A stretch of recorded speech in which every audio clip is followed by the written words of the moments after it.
The darkness of space shimmered as something enormous moved between the stars. Kethmer drifted through the void like a giant crystal mountain, its body catching and reflecting distant starlight.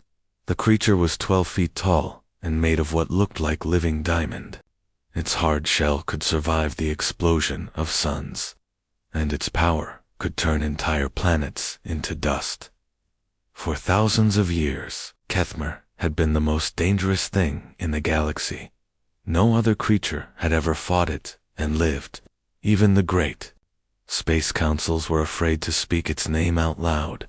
They treated it like a terrible storm or earthquake, something that just happened, not something they could stop or talk to.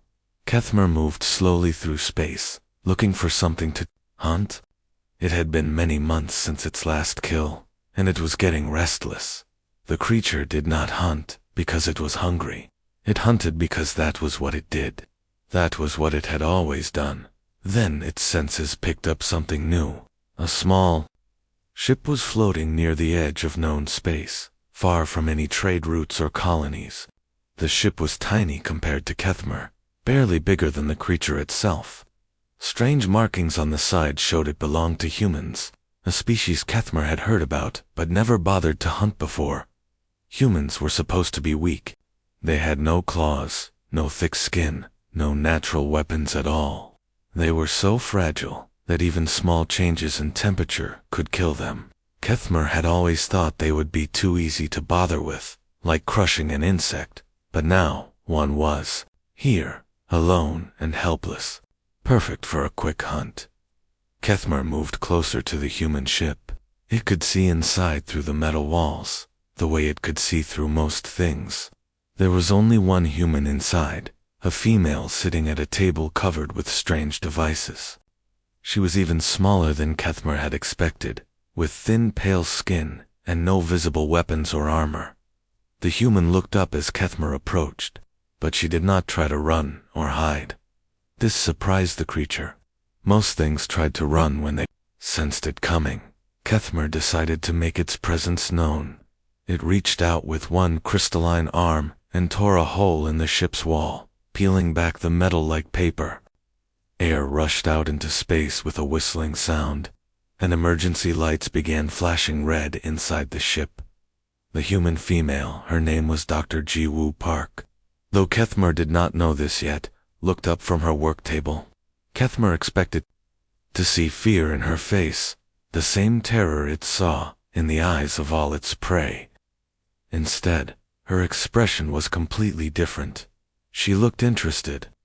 "How fascinating," Ji-Woo said quietly, reaching for a small recording device, a crystalline life form with what appears to be energy manipulation abilities.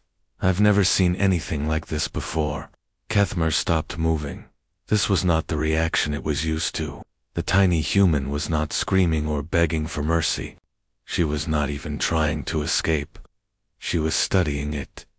Ji-Woo stood up slowly, being careful not to make any sudden movements. She kept her recording device pointed at Kethmer as she spoke. "Your body structure is incredible. That crystalline matrix must allow for amazing energy storage and transmission. Are you naturally occurring, or are you some kind of artificial construct?" The creature had never been asked questions before. Usually, its prey was too busy dying to be curious about anything. Kethmer found this experience strange and confusing. "You are not afraid," Kethmer said, its voice rumbling through the damaged ship like distant thunder. "Should I be?"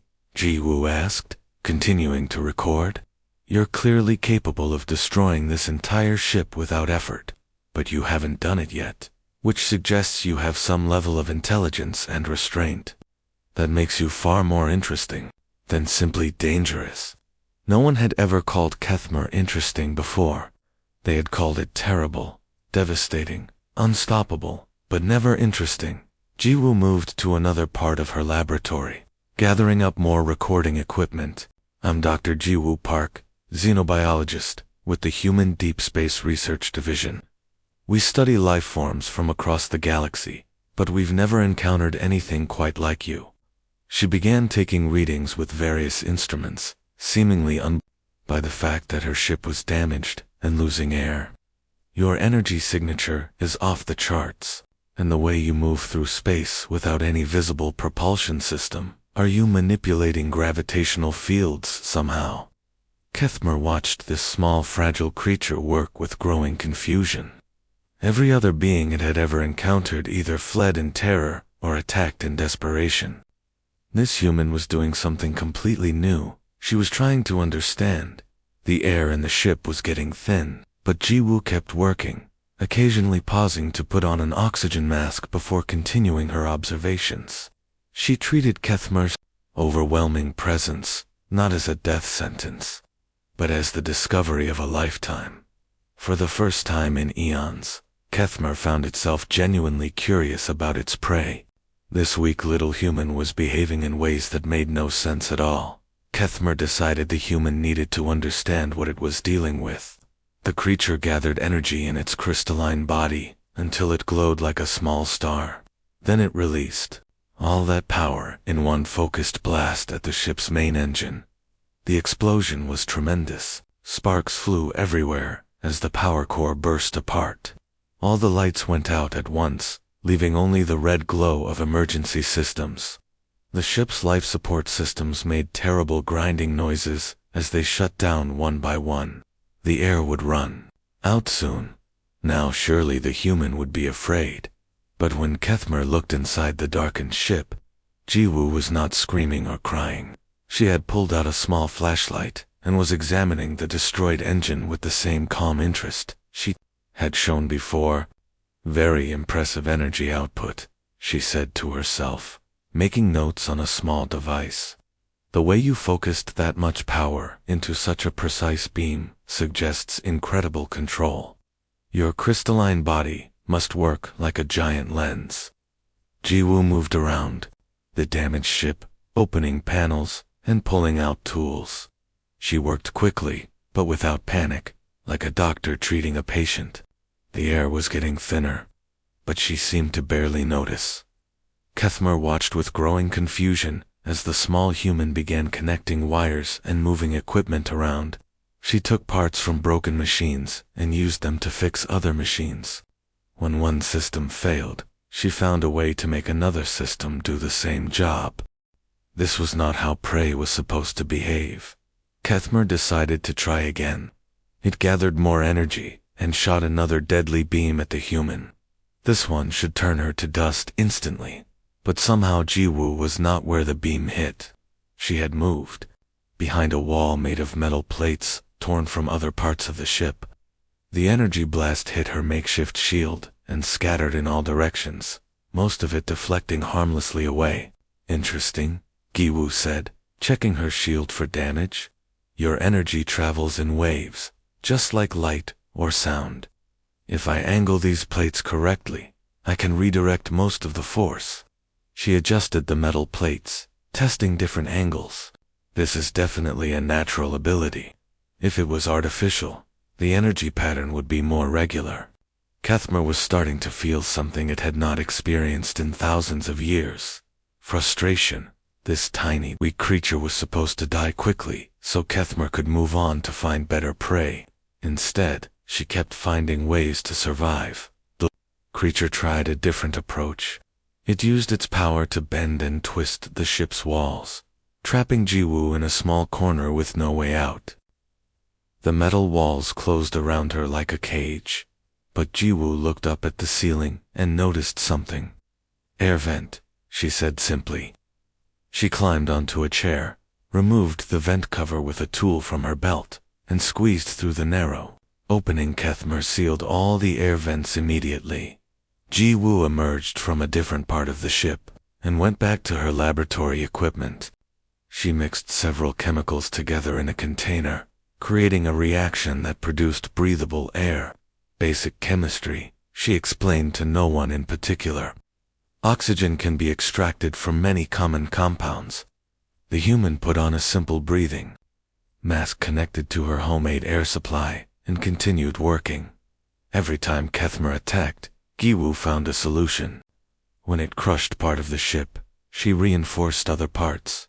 When it disrupted her equipment, She built new equipment from the pieces. When it tried to trap her, she found another way to move around. Most strange of all, she never stopped taking notes. Even when Kethmer's attacks came close to killing her, Jiwoo would pause to record observations about the creature's abilities. She measured the energy output, studied the attack patterns, and wrote down theories about how Kethmer's body worked. "You're getting frustrated," Jiwoo observed during a brief pause in the attacks.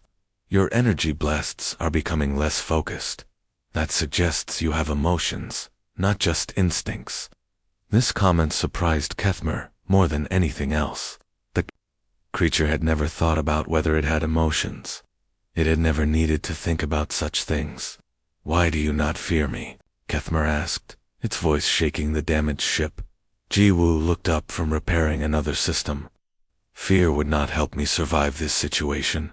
Understanding might. Every problem has a solution if you look at it the right way." She went back to work, connecting more wires.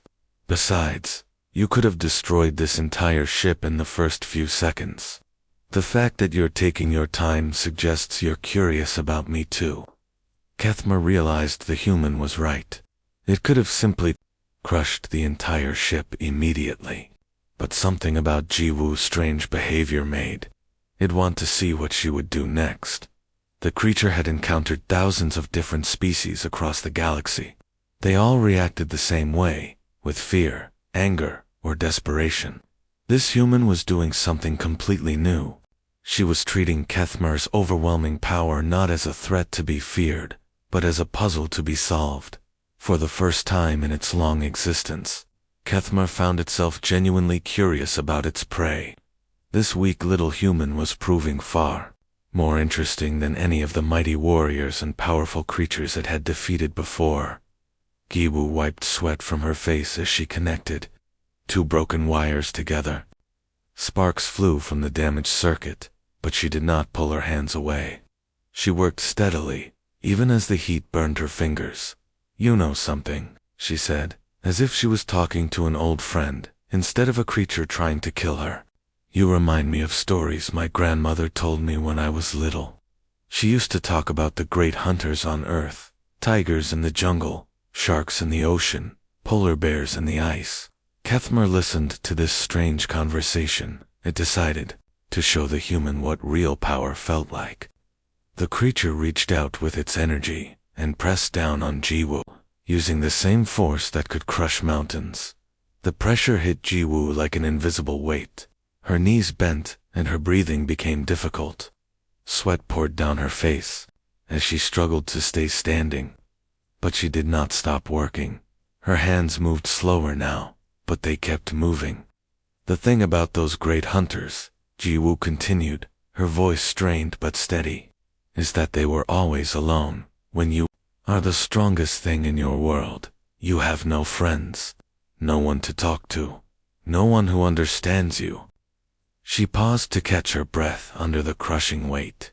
"It must be very lonely." These words hit Kethmer harder than any weapon ever had. The creature had never thought about loneliness before. It had always been alone, but it had never wondered if that was good or bad. Now, hearing Jiwoo speak about it, Kethmer realized something uncomfortable. It was lonely. It had been lonely for thousands of years. Jiwoo kept talking as she worked. Even with Kethmer's power pressing down on her, she told stories about her people, the humans. She talked about how they had survived when the world turned cold by learning to make fire. She described how they had beaten terrible diseases by working together to create medicine. "My ancestors lived through wars that lasted generations," Jiwoo said, connecting another wire. "They could have given up many times, but they always found ways to make peace instead of just fighting forever." She told Kethmer about humans who had gone to places where nothing could live, hot deserts, frozen mountains, deep under the ocean. Instead of running away from these dangerous places, humans learned how to change them. "We built cities in deserts by bringing water from far away," Jiwoo explained. "We grew food in frozen ground by making it warm. We made homes under the sea by building walls to keep the water out." Kethmer increased the pressure, trying to make her stop talking. But Jiwoo just worked harder, her hands shaking but still moving. Humans are not strong like you, she admitted. We cannot break planets or survive in space without protection. We are small and weak and our bodies break easily. She finished connecting a circuit and moved to the next damaged system. But we have something that makes us special. We do not just change ourselves to fit the world. We change the world to fit us. Jiwoo looked directly at Kethmer meeting, its glowing eyes without fear. And the most important thing we do is understand other people, even people who are very different from us. As she spoke, lights began turning on around the ship. Jiwoo had somehow fixed the power systems while talking and working under Kethmer's crushing pressure. She had taken the broken pieces of her ship and made them work in new ways. Look what I did, Jiwoo said, gesturing at the restored systems. You destroyed my ship's engine, so I made the emergency batteries work like an engine. You crushed the air recycling system, so I turned my laboratory equipment into an air maker. You broke my communications, so I used the emergency beacon as a transmitter. The ship around them hummed with new life. Systems that should have been dead were working again, but in completely different ways than they were designed for. This is what humans do, Jiwoo explained. When the old way does not work, we find a new way. When something breaks, we fix it with whatever we have. When we meet someone we do not understand, we try to learn about them instead of just fighting. Kethmer slowly reduced the pressure it was putting on Jiwoo. The human stood up straighter and took a deep breath, but she did not look angry or scared. She looked at Kethmer with the same curious expression she had worn from the beginning. You have been the strongest thing in the galaxy for so long that you forgot there are other kinds of strength, Jiwoo said gently. Physical power is just one way to solve problems. Sometimes understanding works better than force. The creature stared at this small, fragile human who had just survived attacks that would have destroyed entire armies. Jiwoo had not won by being stronger or faster. She had won by being smarter and by refusing to give up. For the first time in its existence, Kethmer wondered if there might be more to learn about strength than it had ever imagined. This weak little human had shown abilities the creature had never seen before, the power to adapt, to create, and to keep hoping even when everything seemed impossible. The broken communications system suddenly came to life with a loud crackling sound. Jiwoo had managed to fix it while talking to Kethmer. Lights blinked on the control panel, and voices started coming through the speakers. Dr. Park, can you hear us? Said a voice through the static noise. We found your ship. The rescue team will be there in 3 minutes. More voices joined in. This is Dr. Hyunwoo Kim on ship 2. We see the target on our scanners. Dr. Sujin Lee here. All containment systems are ready. Dr. Taemin Choi reporting. Energy dampeners are online and working. Kethmer felt something cold and strange in its chest. These were not rescue ships coming to save Jiwoo. These were hunting ships, and they were coming for it. You are not alone, Kethmer said, its voice deep and angry like rocks grinding together. Jiwoo finally put down her tools and looked at the creature calmly. No, I was never alone. My name is Dr. Jiwoo Park, and I study dangerous creatures for the Human Space Research Department. My job is to understand how apex predators think and behave. She gestured to the communication system. Those are my colleagues, Dr. Hyunwoo Kim, Dr. Sujin Lee, and Dr. Taemin Choi.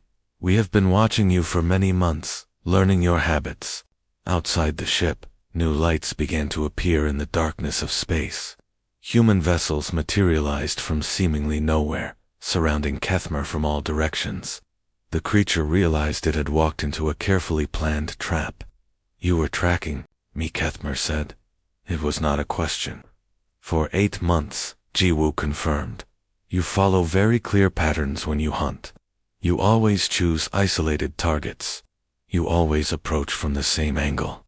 You always spend exactly the same amount of time with each prey before finishing them. The human ships moved into position around them. Kethmer could see strange devices mounted on their hulls, machines it did not recognize. Energy readings showed these devices were specifically designed to work against creatures like itself. You are not the only apex predator we have studied, Jiwoo continued. Each one thinks it is unique and unpredictable. But when you watch any creature long enough, you start to see the patterns. One of the human ships activated a device that sent out a strange field of energy. Kethmer tried to use its own power to push the field away, but nothing happened. The human technology was somehow blocking its abilities. Energy dampening field, Jiwoo explained, as if she was teaching a class. It does not hurt you, but it makes your power much weaker. We developed it specifically for crystalline energy manipulators like yourself. Another ship turned on scanning beams that moved over Kethmer's body like searchlights. The creature could feel the scans penetrating deep into its crystalline structure, mapping every part of its body in detail. Real-time structural analysis, Jiwoo said. We are learning exactly how your body works. Very fascinating data. Kethmer tried to move away from the scanning beams, but more ships had appeared to block every escape route. The creature realized with growing alarm that it was completely surrounded. The real question, Jiwoo said, walking closer to where Kethmer floated, is not whether we can capture you. We have already proven that we can. The question is why someone with your incredible power chooses to spend eternity hunting alone. For the first time in thousands of years, Kethmer felt afraid. Not afraid of pain or death. It had never worried about those things. It felt afraid of being trapped, of being studied like a specimen in a laboratory. You have been watching me, Kethmer said slowly, but you do not understand what I am. Actually, we understand you quite well, Jiwoo replied. You are the last of your species. Your people died out millions of years ago, leaving you alone in the galaxy. You hunt because it is the only way you know how to interact with other living things. She paused, letting this information sink in. Every creature you have killed over the centuries, they were not really your enemies. They were the closest thing you had to companions, and after each hunt, you were alone again. The human ships continued their scans and containment procedures, but Jiwoo kept talking, her voice gentle despite the threatening situation. We studied your hunting patterns very carefully, she said. You never hunt the same species twice in a row. You always give your prey time to fight back before finishing them. You never destroy their ships completely. You always leave some pieces intact. Kethmer had never realized it was doing these things, but as Jiwoo described them, the creature recognized that she was right. These are not the behaviors of a mindless killer, Jiwoo continued. These are the behaviors of someone who is desperately lonely, but does not know how to make friends instead of enemies. The truth of her words hit Kethmer like a physical blow. For the first time in its existence, the most powerful creature in the galaxy felt completely helpless. The humans had not defeated it with superior strength. They had defeated it by understanding it better than it understood itself. The weakest species in the galaxy had been studying the strongest all along. The human ships stayed in position around Kethmer, but they did not fire their weapons. The energy dampening fields remained active, but no one tried to capture the creature. Jiwoo kept talking in her calm, steady voice. We watched you hunt for 8 months, she said. In all that time, you never ate anything you killed. You never took their territory or stole their resources. You hunted because it was the only way you knew how to talk to other living things. Kethmer thought about this. It was true. After every hunt, the creature always ended up alone again, floating in empty space, with nothing but silence for company. Every time you killed someone, you lost the only company you had, Jiwoo continued. But you did not know any other way to interact with them. The words made Kethmer feel uncomfortable. It had never thought about its hunting this way before, but now that Jiwoo explained it, the creature realized she was right. Each kill had left it more alone than before. "What do you want from me?" Kethmer asked. Ji-woo smiled for the first time since they had met. "I want to offer you something you have never had before. A partnership. Your incredible power combined with human creativity could solve problems that neither of us could handle alone." She gestured to the ships surrounding them. "The galaxy has many threats. Space pirates who attack peaceful colonies, ancient weapons that activate by themselves, natural disasters that destroy entire star systems. These problems need both strength and smart thinking to solve." Kethmer looked at the human fleet. The ships were small compared to some of the warships it had seen, but they were positioned with careful precision. Every angle was covered, every escape route blocked. It was clear that a lot of intelligent planning had gone into this operation. "Your people came here knowing I might kill them," Kethmer observed. "Yes," Ji-woo said simply. "Every person in this fleet volunteered for this mission. They knew the risks. Dr. Hyun-woo Kim has a wife and 2 children waiting for him at home. Dr. Soo-jin Lee was supposed to get married next month. Dr. Taemin Choi is only 25 years old." She paused, looking out at the ships around them. "They came anyway, not because they are not afraid of dying, but because they believe some things are worth the risk. That is not weakness. That is a kind of strength you have never seen before." Kethmer was quiet for a long time. Space around them hummed with the sound of engines and life support systems. The creature thought about all the centuries it had spent alone, hunting and killing, and always ending up back where it started. "You say you understand me," Kethmer said finally, "but how can you trust me not to hurt you?" "Trust has to be earned," Ji-woo replied. "But understanding comes first. I think I understand you better now than anyone has for a very long time." She moved closer to where Kethmer floated. "You are not evil. You are just lonely and confused. You have all this power, but no one ever taught you how to use it to help instead of hurt." Kethmer considered her words carefully. The creature had always thought of itself as a predator, a force of nature that simply existed to hunt. But maybe there were other things it could be. "What would this partnership involve?" Kethmer asked. "Working together," Ji-woo said. "When we find problems too big for human technology to solve, you provide the power. When you encounter situations that need careful planning or creative thinking, we provide the intelligence. Neither of us would be alone anymore." The idea of not being alone was appealing to Kethmer in ways it had never expected. The creature had grown so used to solitude that it had forgotten there might be alternatives. "I do not know how to be anything other than what I am," Kethmer admitted. "That is okay," Ji-woo said. "Learning new things takes time, but you have already shown you can change. You could have destroyed my ship instantly, but you chose to be curious instead. You could have ignored everything I said, but you chose to listen. Those were good choices." Kethmer thought about this. It was true that the creature had acted differently than usual during this encounter. Instead of simply killing Ji-woo immediately, it had wanted to understand why she was not afraid. Slowly, Kethmer began to dim the energy fields around its body. The threatening glow faded until the creature looked less like a weapon and more like a living being. "Perhaps," Kethmer said carefully, "it is time I learned about something other than hunting." The human ships immediately changed their formation. Instead of surrounding Kethmer like a trap, they moved into a protective escort pattern.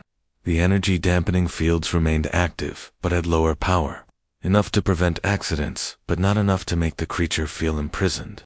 "Welcome to the team," Ji-woo said warmly, as the small fleet began moving through space together. Kethmer experienced something it had never felt before. For the first time in millions of years, the most feared predator in the galaxy was not alone. The weakest species had accomplished what no army or weapon had ever managed. They had shown Kethmer that real strength was not about the power to destroy, but about the choice to build something better.